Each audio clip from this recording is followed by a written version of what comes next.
Today, on Music from Humans, we venture into the heart of musical empathy with Liz Dilnot Johnson, a composer whose works resonate with deep communal narratives. Join us as we delve into her acclaimed piece, When a Child is a Witness, a Requiem for Refugees.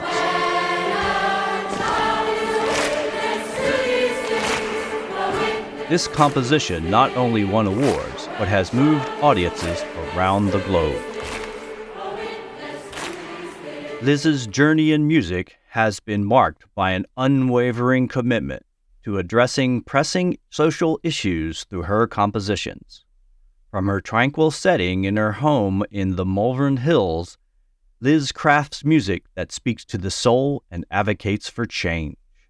With a catalog that spans delicate chamber music to grand orchestra works, Liz has not only captured the essence of diverse genres, but has touched hearts far and wide. Her compositions, known for their intricate layers and emotional depth, have graced stages in the UK and beyond. Liz's When a Child is a Witness is a powerful tribute to the resilience and plight of refugees worldwide. Awarded the prestigious Ivors Composer Award in 2022 for community and participation, this work exemplifies how art can mirror the complexities of human experience and inspire solidarity. Today, Liz joins us to share the inspiration behind this requiem, the challenge of co-musing music, and the impact of music as a universal language of empathy and understanding. Well, Liz, I'm so glad you got to join me all the way across the pond. Yeah, well, thank you for the invitation, and it's great to be here. Great. You actually are the first composer that I am interviewing that's in the UK and that I don't have a prior relationship with or no, Right. you're a brand new composer to me, which is always exciting. I have been listening to some of your music and especially your Requiem, When Children Are a Witness. And I got very excited about this piece because it resonates me a lot with some of the different techniques and styles and things that you use in it. I mean, it has kora in it, which is an African instrument. I've actually been wanting to write a concerto for kora for a while because I think it's a Ah, beautiful, lovely instrument. You use improvisation in it and allow people to sort of create their own sections, which is a huge factor in my work as well. And you sort of love to slip in and out from using, very modern techniques to very traditional techniques, which is, again, to me, what is the wonderful, lovely thing about our time period that we can do all that stuff. But, you're using these improvisational box notations and all these different things, which everything just excited me a lot listening to it, not to mention the wonderful type of topic you have here that I think is an important one for people and how you're striving to make it different every single time, which is another thing that's really important to me. So anyway, I just got very excited about your piece. It's a lovely piece. It's very understandable why it won all those good awards. And I'd love to really dive into it more. As you can see, I'm giddy with excitement. cool. And why don't you tell us about this work, what it means, the commission, and sort of the basic backgrounds. Mm. So in 2016, I think it would have been, my local church commissioned me to write a requiem for their Good Friday service. So something that would be quite reflective, nothing too flashy, but just really exploring those kind of themes of kind of darkness going into light. And at that time, my TV screen was filled with the destruction of the city of Aleppo in Syria. And I felt really conflicted at that time because I live in this beautiful, green and pleasant land, which I think Aleppo probably was too, actually, before the war. And I was just really aware of I was kind of following some commentators, one of which was a child. So there was a child who was kind of putting out videos about singing little songs in the rubble and talking about her life. And I just thought, wow, how different that child's experience to the children that live around where I live. So I asked the church if they would be okay with me dedicating the piece to refugees and all those who were affected by war or disaster. And so they then decided to kind of select all the texts that they wanted me to use. So with that very much in mind. So they didn't just use the texts from the Requiem, which obviously there's quite a big chunk of, I don't know if you're familiar with it, but it's like there's a lot of beautiful poetry. And people might know the Fauré Requiem or the Verdi Requiem. I've played the Verdi a couple of times. Yeah, fantastic pieces. Yeah, it's a great piece. Each composer takes their own kind of selection of the texts that are available. But the church team also included some other words which were from the Psalms, which are really beautiful, and then I decided to set the Requiem text in Latin and then to use the Psalms in English. So we had this variety of languages. So I wrote this piece and I decided at that point I also wanted to have space built into the music where I obviously created this framework, this architecture of the music and the words. But I really wanted to use this as an opportunity to bring other people who were not necessarily from the Christian tradition, but other people with lived experience of seeking refuge to actually come into the performance as well. So I created these spaces which we called windows. And we performed the piece in my local church back in 2017 with the local children, the local people. And in fact, at that time, we used poetry written by people who had to flee their homes. And then when it came to the Coventry performance, I was able to expand this kind of fairly simple 4-part version into this full-blown 8 parts plus a few, plus, literally everything I wanted I could have. So Nice to be in that position. Oh, it was amazing. So it was a wonderful opportunity. And that was supported by Arts Council England and with the choir Ex Cathedra. So Ex Cathedra are a fantastic, one of the top UK choirs based in Birmingham. And I work with them. I'm actually their composer in residence. And so this is part of our working relationship. So they were able to facilitate me expanding the whole score into this kind of like mega version, inviting the kora player, Kajali Kuyate. So he's a professional kora, which kora is a African harp with like a double-stringed harp. So it's just the most beautiful instrument. Yes, it's a gorgeous instrument. He's a wonderful performer. So I spent a long time talking with him about what he wants. So he brought the kora and his music. So I didn't write any of the kora music. He brought his own voice, his own music. So we were sitting aside each other. And is this a bit to just to talk about your windows part? And I was looking through the score, what you call the windows section, seemed to be to those parts where the piece, if it's played again, it'll be different because those are parts that you invite different refugee groups or local groups providing like their music, their thing to sort of expand the overall. Exactly right. So the whole idea is that we have this, as I called it, the architecture of the choral pieces. So they stay the same, which is the music I composed. But then each window is like an invitation to a group or an individual to reflect on the same themes of like finding refuge, moving from darkness into hope. It's very much a piece about hope for the future rather than dwelling on the pain of the past. So things that provide hope for those taking part. And my work is, I'm very passionate about providing opportunities for people that you wouldn't normally hear their voice.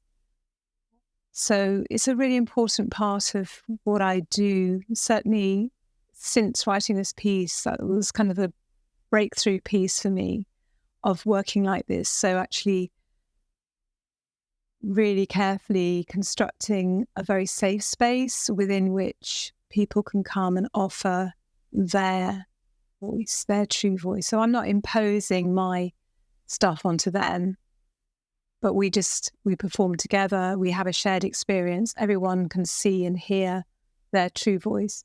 And as you say, each performance will be totally different. So there's no way we could reenact what happened at Coventry. We had, so...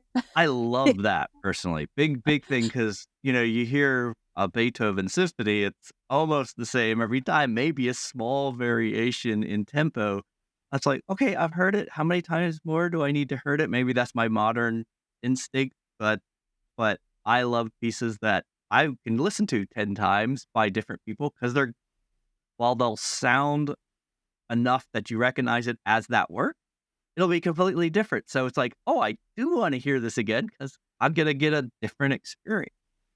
Yeah. And I think also, the live experience is so different, isn't it? When listening to contemporary pieces live, it's absolutely kind of essential, really. Not essential, but it's a different thing to listening to a recording. So yeah, it's definitely more of an exciting event. Yeah, it's like a piece of theatre. Especially like a work with yours, where you got people moving around you, and there's a lot of different stimulus involved. So I'll just tell you a little bit about each of the groups that took part in Coventry. So we had a massive support team to be able to help me work with all of these people. So I was in contact with all of them, but there were a whole team of facilitators who were kind of there every week, and then I would kind of top and tail and kind of. I can imagine, because this project is so large that the facilitating of the performance and just the whole setup, was just pretty complex at a whole other level. The some of the team I was saying, look, well, we've got these spaces, okay, and they will be filled, but we don't know what with, but they will be filled. And they were like, oh, I don't like the sound of that. That sounds a bit weird. So I just said, we just have to trust the process, and just believe me, something will happen. So fortunately, it did. But we had 4 amazing groups. So we had a mothers and babies group, or a parents and babies group, called Let's Play. And this is a group of mums, mainly mums. There were a couple of dads in there too, who decided, when given this opportunity, to write 2 songs for their children. One was a lullaby, which is really beautiful, called I Will Carry You. It's just always made us all cry. And then the other one was a play song, which is just like, we're going to jump, jump, jump, jump, jump, jump. And everyone was really kind of joining in that. And then there was a group of teenage or kind of young people between 16 and about 21, as part of the European Youth Music Refugee Choir. They wrote their own song as well. So they wrote a song called Don't Give Up. And they had this very kind of powerful kind of joy-in, kind of like, high energy chorus.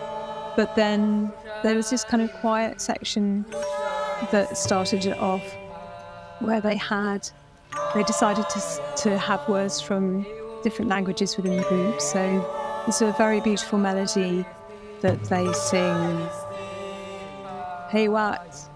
Oh, yeah. Kushwaristi and Haya, which were life, love in 3 different languages from the group. So, and that tune, actually, I decided then I realised it fitted into one of my existing pieces. So there's one of the tracks is called Light in Our Darkness. So in the new recording version of this, you'll hear that beautiful melody with the different languages So sung that by came someone. after they're presenting the piece they wanted to do? No, during. so, so as we were doing it, as we were rehearsing, I thought, hey, that fits with my thing. So I just got them to write it into the choir. Didn't have it in their score, but I just got the soloist to write it in, and it just kind of fitted together. And so it was all kind of really last minute, throwing things together, and kind of just making it happen. And they're Sure. You change it as as you're doing it for the first time. That yeah. makes sense. I was just looking at your score, and this was one of the questions I had, because I noticed that after they did that, there's reference in your choir to using the same type of thing. So I was just curious. Exactly, yeah. How So that term is. that's where it came from. So it came from them as a group, and then it gets worked in. And then there was another group who decided to sing Amazing Grace as their musical offering. And also one of the group had written a poem. So Amazing Grace, obviously, it talks about once I was blind and now I see. And one of the men from this was a mental health support group called Inini. And he read this amazing poem about the blind man.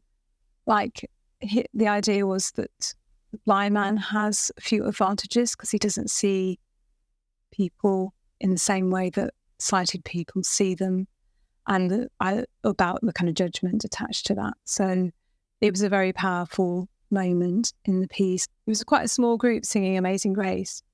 As we were rehearsing, the final rehearsal, it's a huge building. It's like, I don't know, about a quarter of a mile long. And so I suddenly thought, oh, the choir are actually in position all around the audience. I should get them to hum, because then it will be like the whole building will start resonating. So it doesn't really kind of come over on the film, but in the real live event. And in the rehearsal, I was literally running down the line because they were all so spread out. They couldn't really talk to each other. So I was just running down the line going, hum, hang on. And then we had this beautiful kind of, and there's a moment in the film where there's a member of the audience and this tear just comes down her face just at that moment. It's just so beautiful. So it's very emotional and powerful stuff. You don't necessarily have requirements. It has to be music. I think you mentioned before, because you have somebody who just has a beautiful poem in their own language. So, I was thinking, what were the other ones? Really wide open. Yeah. Yeah. So we had in the Coventry performance a beautiful woman who is Kurdish, and she was a professional actor in Syria, and so she recites in this very declamatory kind of way where she extends words, and it's almost like it's a very performative way of reading poetry. And the poem was called Fly, Dove, Fly, and it was full of metaphors about the caged bird being allowed to fly free, relating to her own escape from Syria. One of the other aspects of this, it is a requiem, right? You have some of the traditional sections, the Dies Irae, the Kyrie, the Sanctus, right? You've got all the traditional sections in there.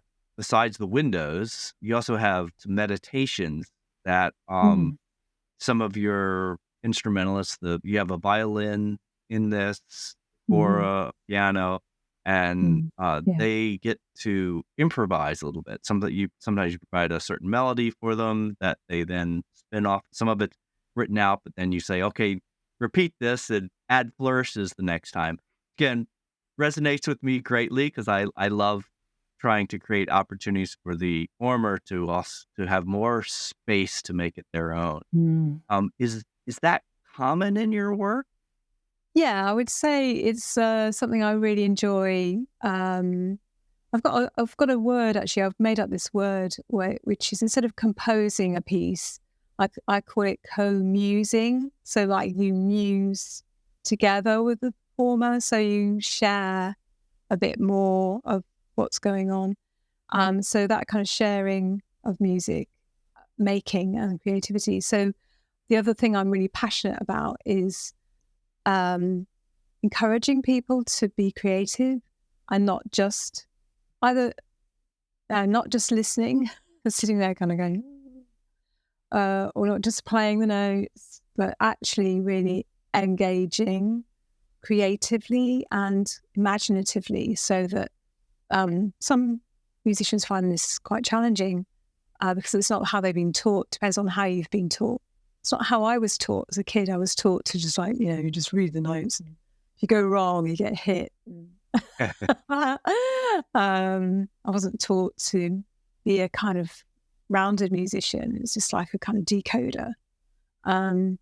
So now I've developed some of those skills myself. I didn't actually think I could do it even when I was 30 something, and discovered I could do it to a certain extent. So I can't play jazz. I'm not expecting people to play jazz. A lot of time when you talk about improvising, that's the kind of image that people have. So it's actually just being playful with the sounds of your own instrument and having fun with it. So I really love setting little kind of playful puzzles for my performers so that they can just do something that is unique to them and nobody else will do it the same. So I love that aspect of it. I love this as well. Two cases where I do a lot of jazz and I do a lot of concert classical music, orchestral stuff.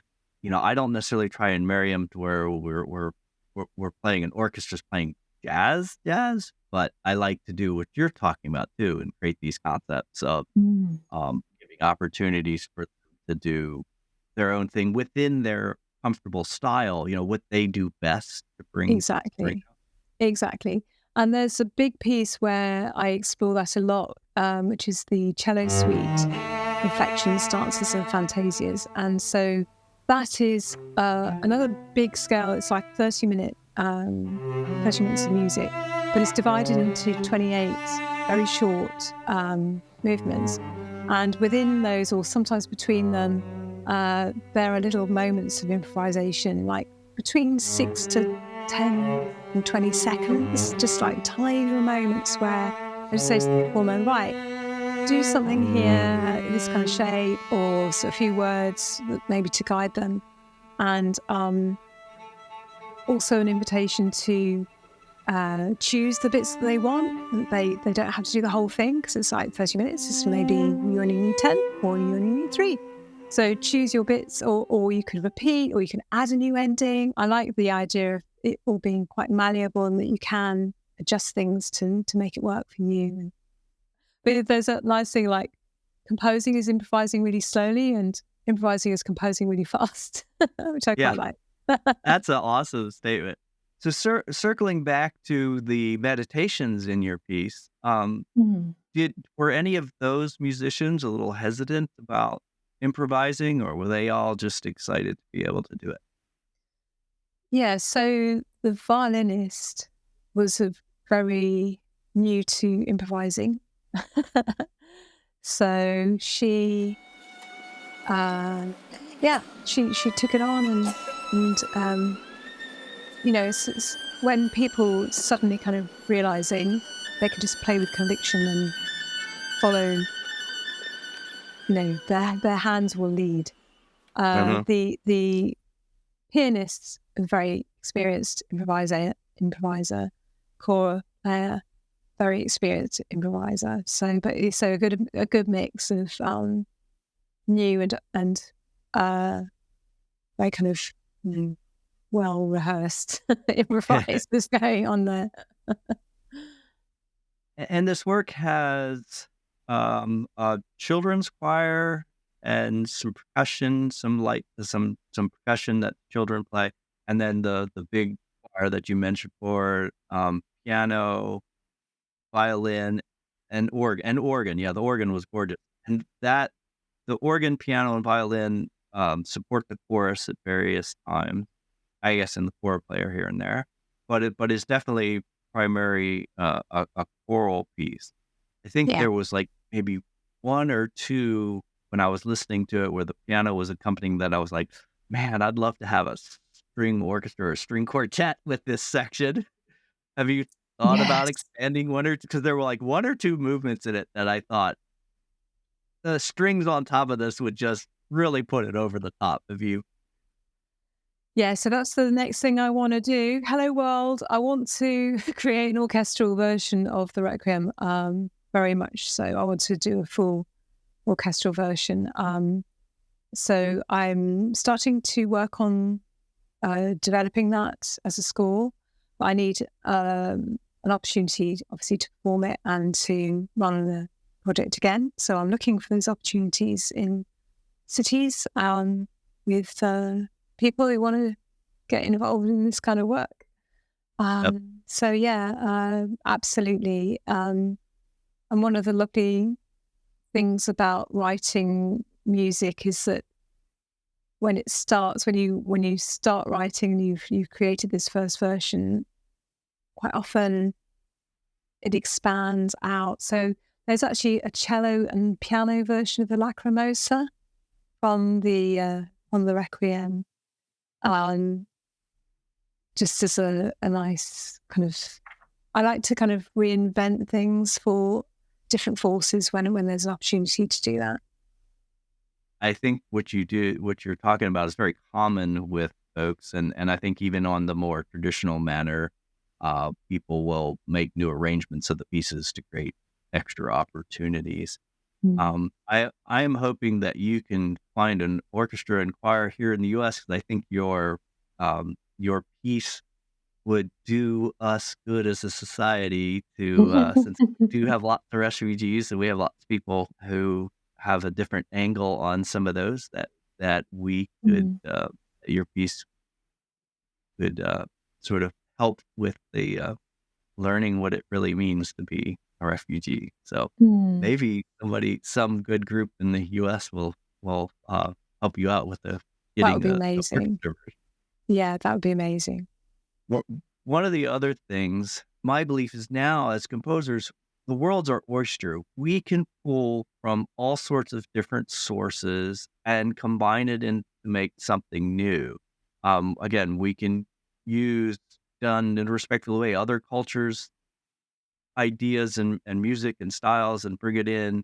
And then, you know, you do this wonderful thing of being able to use modern technique with box notation and aleatoric sections and then having it, collapse back into, notated pieces, parts. It goes in and out very nicely and seamlessly of modern sounds and techniques into traditional choir tonal sections.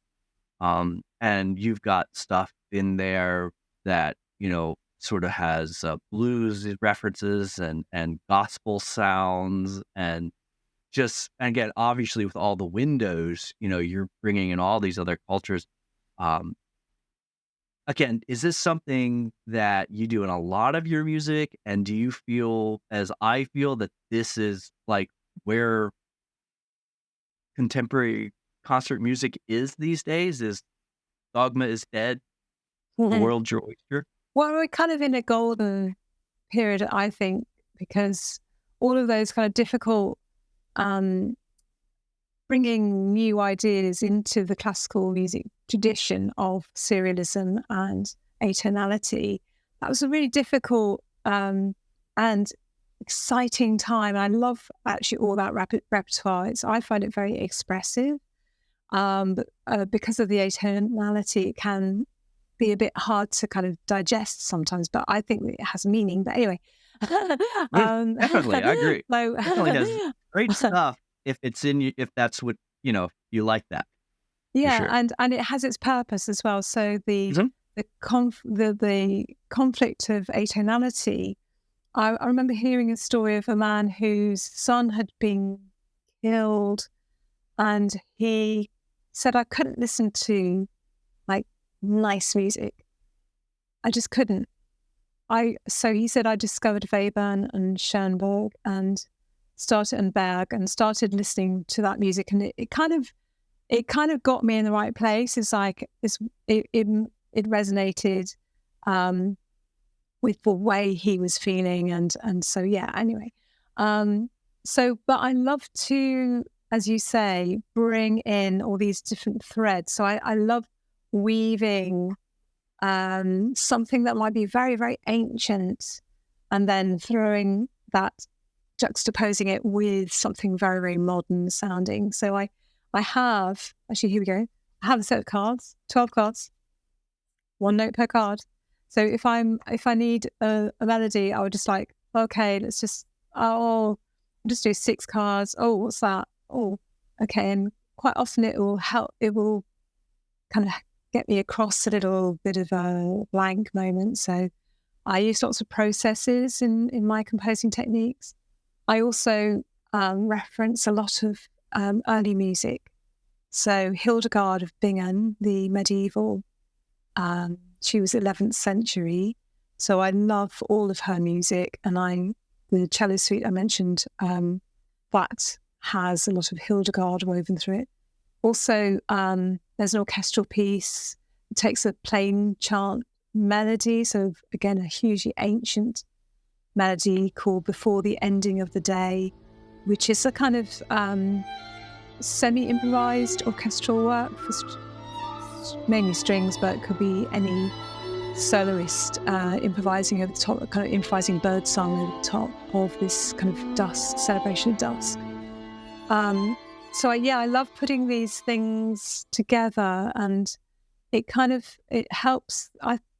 I'm also quite aware of how the listener might be feeling in terms of the stress levels that might be going up, if it's very difficult or kind of hard to listen to in some ways. So the beginning of the Requiem, near the beginning, there's this very angry movement called the Kyrie eleison, which the words are Greek and they mean God have mercy on us.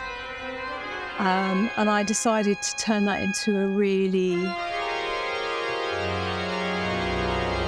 desperate plea. And in fact, the way that it starts is the children, they whisper this phrase 3 times. The first time it's just really quiet, and then the second time they speak it, and then the third time they shout it at the tops of their voices. Give them peace, give them rest, O Lord. That's what they sing. They whisper, say, and then shout. And working with the children, I said to them, if you're asking for something, the first time you might whisper your plea, but then if you don't get a response, you might kind of say it a bit louder. And then if you don't get a response again, you might have to shout. And it was quite a shocking moment when the children I've asked them to shout as loud as they possibly could. So they enjoyed doing that.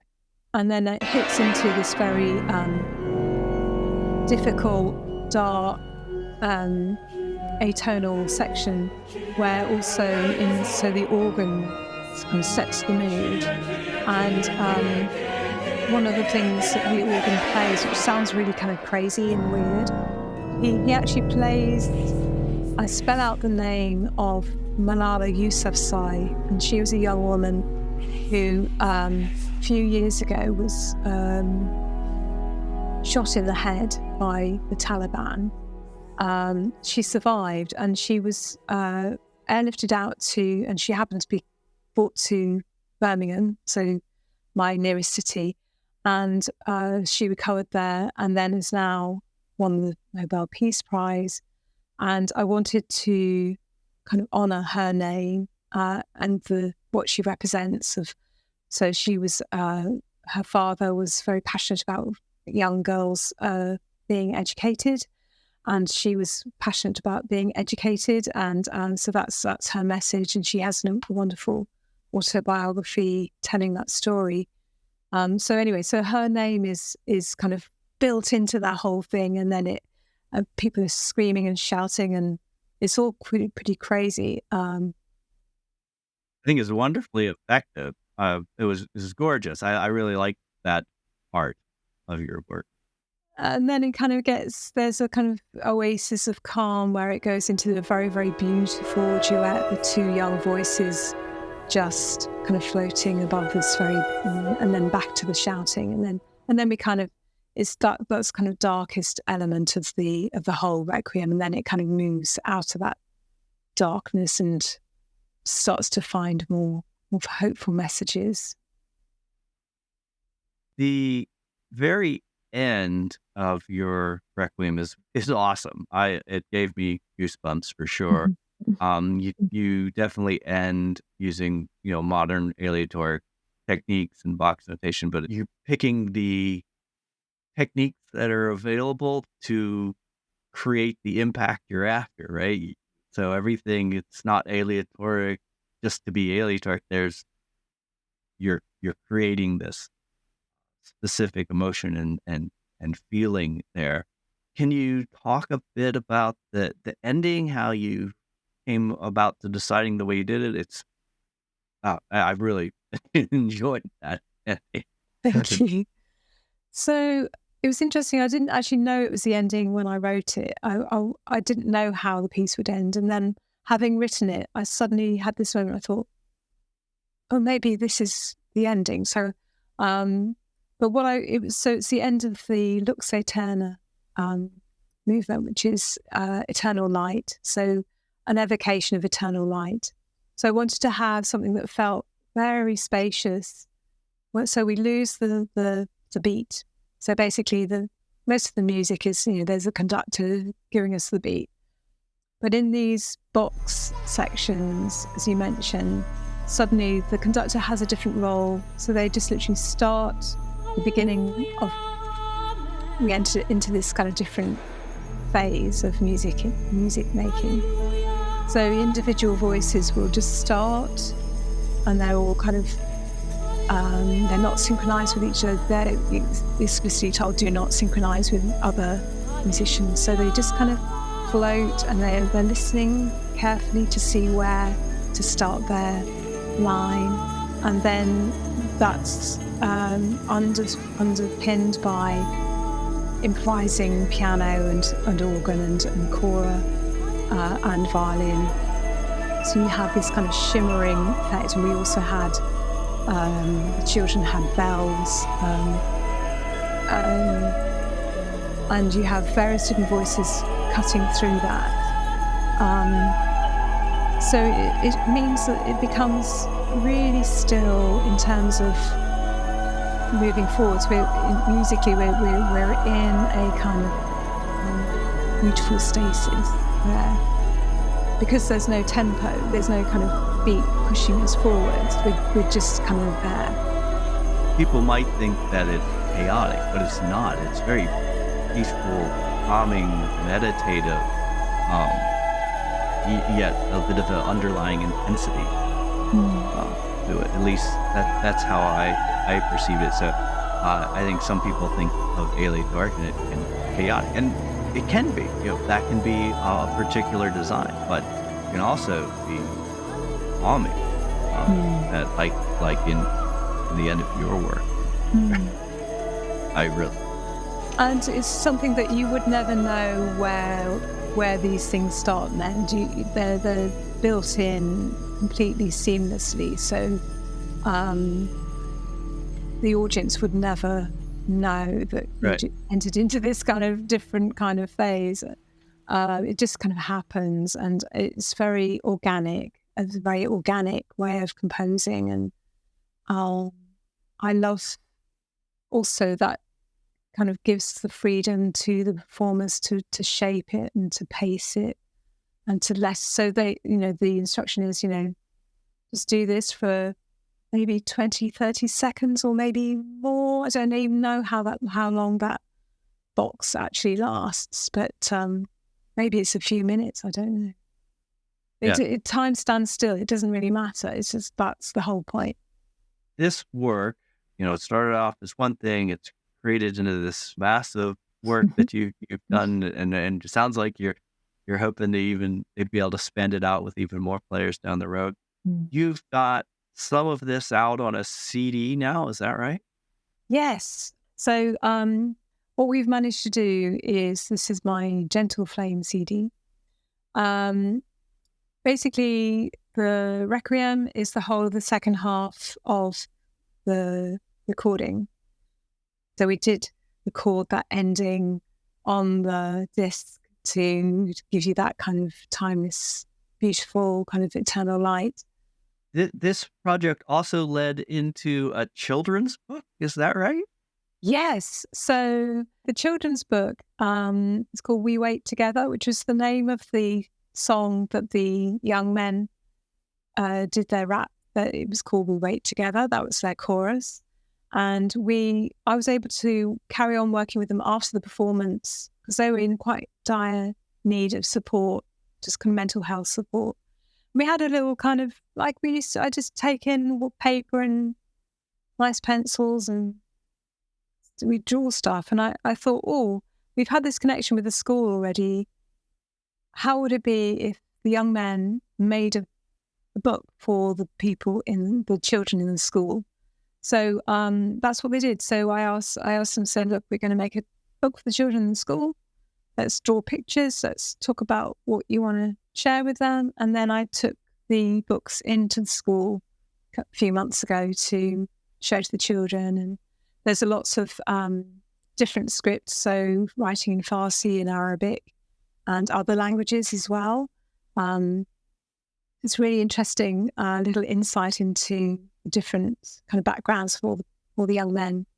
Yeah, for me, I've very much enjoyed our talk. It excites me to talk with somebody across the pond who has similar thoughts of writing contemporary music and uses similar concepts and techniques. Someone who likes to make improvisation available as one of the forms and styles of concert music. Just for me, it personally validates me a touch, is that somebody that far away also has these ideas, so I'm not crazy. Yeah, no, it sounds, I'm really looking forward to kind of getting to know your work better, and sounds like you're doing amazing stuff there with the orchestra and all the stuff that you do.